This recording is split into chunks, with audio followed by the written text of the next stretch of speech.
Hello everybody, back here again for our vlog a day, and today was Sunday the 26th, and today was a strange day weather-wise. Started off this morning about 6:30 this morning. It was storming, raining, thundering, lightning out, just absolutely horrendous weather. Raining so hard I could not see my truck out back. Couldn't see the road. It was just absolutely gross. I decided my plan was to get this morning, head up to Ottumwa to hang out with my buddy. We're gonna go for a little run a little half marathon together. And I basically texted him and said, "Dude, I'm not coming up, and until the weather breaks, I'm not gonna cut up that early. I'm not going out in this weather." It was bad enough I would not have felt safe driving. Running, I would have felt a little better running because it would have been trails up there. Not worried about getting run over by cars and stuff, crashing, that kind of thing. But I wasn't gonna risk the drive up there. And also, it was lightning out, and I'm not a real big fan of run around and lightning. Not a big fan of that at all. So I texted him and said, "Dude, I'm gonna be coming up, but it's gonna be later. Gotta wait for a break in the weather." And about, I don't know how long it was. Our plan was to run at 9, which is an hour drive up there, and then everything else going on. And then basically there was a break in the weather. I said, "Dude, I'm gonna head up. Should be there soon. Blah blah whatever." And apparently he got mad about the fact that I was gonna brave the weather or whatever. So he took off like within 23 minutes of my first text, which was way ass early. We weren't supposed to, like I said, we weren't supposed to leave till 9. He'd already taken off running, I guess. I texted him over and over again, didn't hear from him. Finally called him. I was getting close to let him know, "Hey, I'm getting really close. There's an air power museum out there," to let him know that part. And he answered, and he was on the run. And I was like, "Okay, that's cool." So I kind of thought, well, I'll run down wherever the trails are. I'll pick up the run with him and go from there. But I couldn't hear him, so it was raining so hard and it was so windy. And the Beats headphones he's using are absolutely crappy as all get out for phone call type thing. So I just said to hell with it and just headed to his house. His dad was out front. I drove by and saw he's out there, so I stopped in, hung out and chatted with him for a while. Started smoking a cigar. Got a call from him a little later, and it was, I don't know, within a half an hour, maybe 45 minutes or so. Got a call, and he was done. So it wouldn't have been worth my time. By the time I drove down, found out where he was and stuff, jumped in to run. I just would have been running in the rain for no reason. I was at his house before 9, which was what time we were going to leave his place to go running. And so I still made my time frame, even with the 40-minute delay or so here with the weather. But oh well. So he was I think he wished he would have waited a little bit. It warmed up quickly after the sun finally came out. I'd say by 10 o'clock he was back home, and he'd finished up his run in that. It was the sun that came out by then. It stopped raining. It was still raining at 9, so I would have got rained on. We would have got wet, but not so bad. No lightning at that point from there on out, which would have been nice. Ended up, like I said, just hung out there, smoked some cigars. He went in, got changed up and stuff. Came back out. We ended up knocking out, I think I had like 3 or 4 cigars. I smoked a shitload of cigars today. Just shooting the shit. Went in, ended up having corn dogs and potato wedges. Dude, I am a potato freak. I love tater tots, steak fries, all that kind of stuff. Like, I am a giant potato fiend. So super happy about that. Basically wrapped up that day. Just had a great time just chatting and BS and having a great time.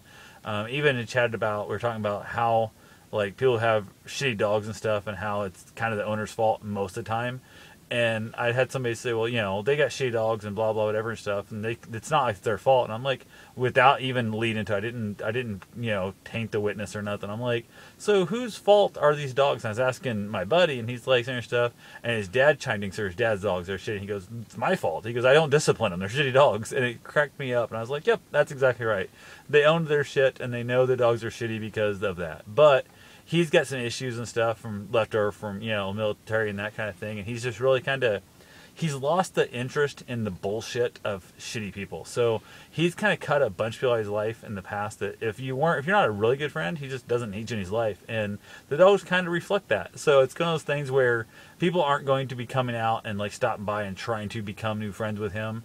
And we were actually talking about that a while back. He was talking that I'm the only new friend he's made in like 10, 12 years. So everybody else that he still talks to are guys he knew back in the motocross days and that kind of stuff from 20, 30 years ago kind of thing. So it's one of those deals where guys he worked with, things like that he knew from way, way back when. So the only new person he's entered into his life, I think he said like 15 years, is me, which I'm not sure if that's a good thing or that's a bad thing. So I kind of asked him one day when he said that, when we were talking, so I said, "So you're saying I was the reason why you stopped making new friends, or I was so good there wasn't nobody else that could replace me?" And he said he wasn't sure. He thought it was the first. So I was such a shitty person that added to his life that he couldn't risk adding somebody else like me into his life. So we had a really good laugh and joke about that. Wrapped it up, decided to head out. Went by the dog park, just hoping and praying there's going to be some dogs there for Roost to play with. He has not been having much luck with finding dogs to play with. just the dog parks, the timings have been really off and not had a great luck.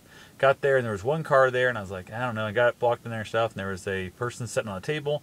Their dog was up on the table with them and stuff. And the dog acted like didn't even give a damn that Bruce was there, and I was really disappointed. I was like, ah, crap, that sucks. Bruce didn't spot the dog when we first got in. He was kind of smelling the fence and kind of hanging around and stuff.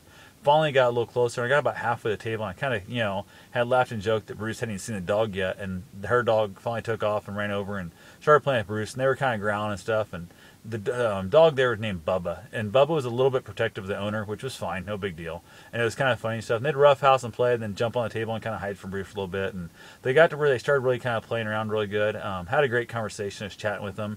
This person was, I think, on their way back to New York. They went out to Oregon or something. I don't know. They went somewhere out to their coast, out to the West Coast area, and we're out looking there for work and stuff. They're in the landscaping business, in the like growing shrubberies and brushes and that kind of stuff. And they'd found work in that, but they could not find housing that would accept their dog. And their dog's pretty good size, like a Labrador mix. And all the housing they found was accepting like 20-pound or less dogs and stuff. And they just had a hard time. They were having so much trouble trying to find housing. And we laughed and joked about how they should have bought like an RV, because I guess there's a ton of people out there on the West Coast where she was at looking for work. They had RVs and stuff, and we kind of laughed and joked about it. And they drove out on the way out, just the dog and them, and they had a great time. And they're driving back, and they're making an adventure out of it. And they're taking more of the 2 lanes and that kind of stuff, and trying to see a giant part of the country. And they're hitting a lot of dog parks on the way and that kind of deal.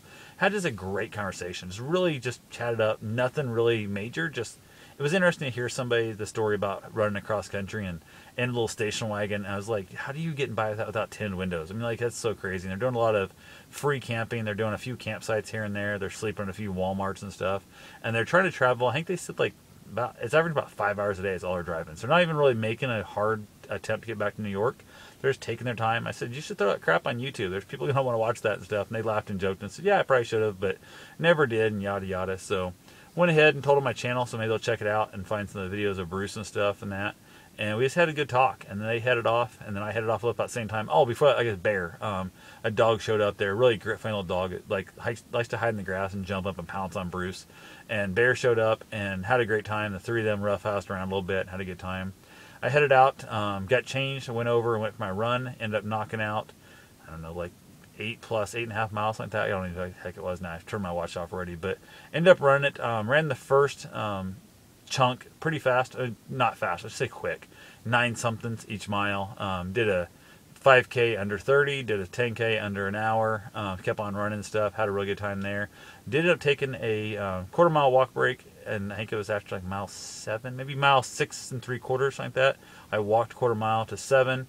Then I ran from 7 to 7 3/4 and walked the rest of the way in, which would be like another half mile or so. So that last part there was just kind of let my legs cool down, and that 6 3/4 mile walk break was just see if I could get my heart rate back down, and then also train myself to walk quarter mile, then take off running again, because that's how I'm planning on doing my 50 miler, is doing a lot of run walking, especially power hiking all the hills. So I've got to get my brain trained around that. The first 10K was surprisingly difficult. It was so humid. You see my hair's all jacked up and stuff still. All I've done is drove home. Haven't got a shower, nothing yet. Just feeling kind of beat, but I felt good because that's the first really time I've had permission. The doc wanted a month off. I ran a couple times there. Very short, very soft, very slow. And I ran a sub-hour 10K, so I was super stoked about that. I can do better, but I still felt good. First decent long run. Humidity was just gross. I was sweating so bad. I mean, literally got home, my shorts were still soaking wet. Like nothing dried. It was horrible. So went out there, tried out the Gatorade goos, like the little Gatorade gel cube things and stuff. They weren't bad. The flavor's a little off. The energy, I don't know if it really helped that much. Because like I said, it wasn't in run that far. I was like 4 3/4, 4.5 miles like that into it, or 4 1/4, 4.5 miles in when I ate it, and then ran on back and stuff. So it was there. The packet was so hard to get open. Like I finally ended up ripping it open my mouth, and that's not something I want to deal with in a race. So it's definitely not going to be the big thing unless I go through and like pre-cut them. Which I could probably do is pre-cut the package, be able to tear it open a little easier, something like that, and that might not be too bad. But I didn't like the hassle factor. And if I was still trying to run into that, I actually stopped to let Bruce go to the bathroom and then to water him also. And I was just like, this is such a pain in the butt. This would not work for me. So that was a big downfall of it. But the flavor and stuff was a little off. Wasn't too bad, but what the heck. I got them free on a trial thing. When I bought like 10 Gatorades, I got like 5 of those free or something. So I got some different flavors, tried them out, and we can go from there. So drove home, virtually uneventful on the drive home. Just same old, same old. So that's all I got for now. I will talk to you guys tomorrow. Have yourself a safe and wonderful day. Thanks for watching.